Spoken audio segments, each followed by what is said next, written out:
Hi, welcome back to Dish by RMU Culinary, a weekly installment where we show you delicious food.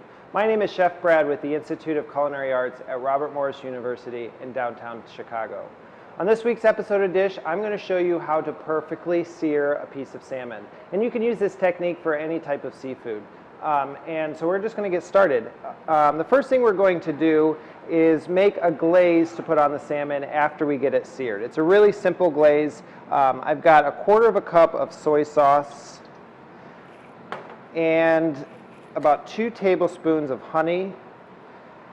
This is an Asian-inspired salmon dish, and so I like the balance of the saltiness with the sweetness. I've got just a pinch of crushed red pepper for a little heat, and then I'm going to put in the juice of 1 lemon to bring in that acid as well. So we have all of the flavors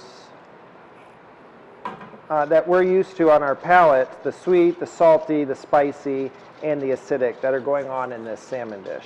So we're just going to give this a stir to get that honey dissolved in the soy sauce, mix in that acid, and then we'll come back to this. We'll set this aside, and we'll come back to that once our salmon is started to be seared. So the first thing, I've got a fillet of wild-caught Atlantic salmon, and I've taken the skin off.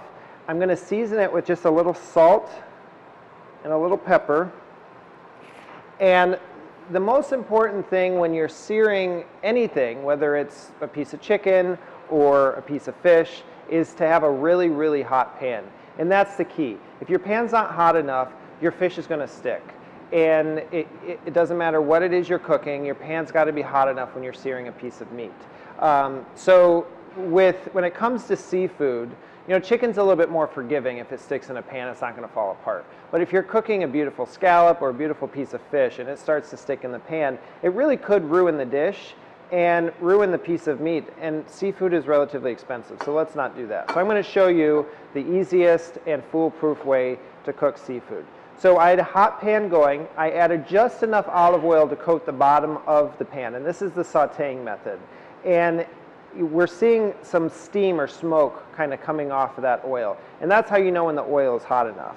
And what we're going to do is we're going to put our fish in the pan, and you're going to hear that sizzle, and that's what you're looking for. If you don't hear the sizzle in the pan, then your pan's not hot enough, and your fish is really not going to come out with a beautiful sear on it, and it'll stick in the pan.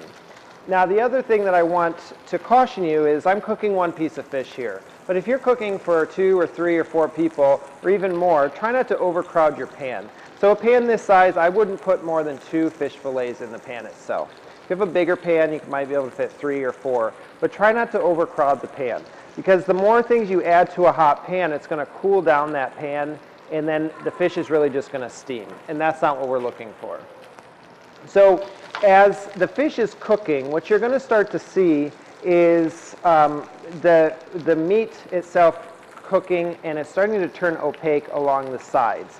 And that's how we know that we're starting to get a really good sear. And then on the thinner parts, on this side, I'm starting to see some really nice golden brown color.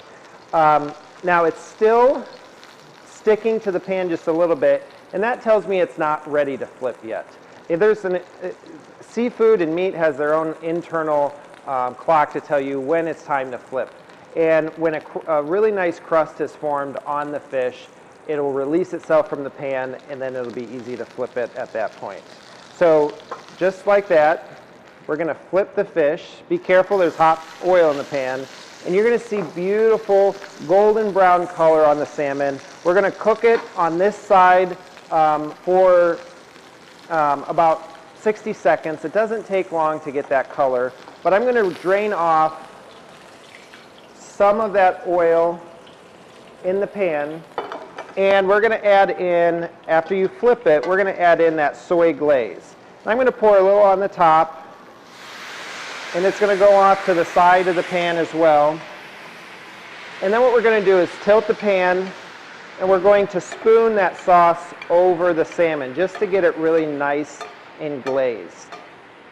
To cook seafood, it doesn't take more than a couple of minutes if you're working in a really hot pan. That sauce is starting to reduce. That honey in there is getting really nice and glazy. And we're going to pull this off of the heat at this point. And so then we're ready to plate. So when it comes to plating our soy and honey glazed salmon, I've got some rice pilaf here. Rice pilaf is really simple to make. It's one of the cooking methods of rice that we teach here at Robert Morris University. And essentially it's 1 part rice to 2 parts liquid. You can use stock, you can use water, whatever you prefer. And you're just going to cover it and let it cook for 15 to 18 minutes until it's done. And try not to peek, try not to stir, just really let the process work. And so then I stirred in just some sliced scallions and a little salt and pepper after it cooked. And we're going to put this down on our plate, going the length of our dish. And then I've got some broccoli rabe, which is a cousin to broccoli. It's a little bit more on the bitter side. We're going to set that angled. And I've just blanched and shocked that, so it was boiled very quickly in water, and then I shocked it in ice water to preserve that really nice bright green color, and then season it with a little salt and pepper. And then we're going to take our soy glazed salmon, lean that up against the broccoli rabe. If you get anything dripping on your plate, let's wipe that up. And then I've got some fresh dill for color, and just for a little flavor contrast, we're going to put right on top of our salmon. And this is our seared soy glazed salmon with rice pilaf and broccoli rabe. For recipes and more, please visit robertmorris.edu/dish. We'll see you next week.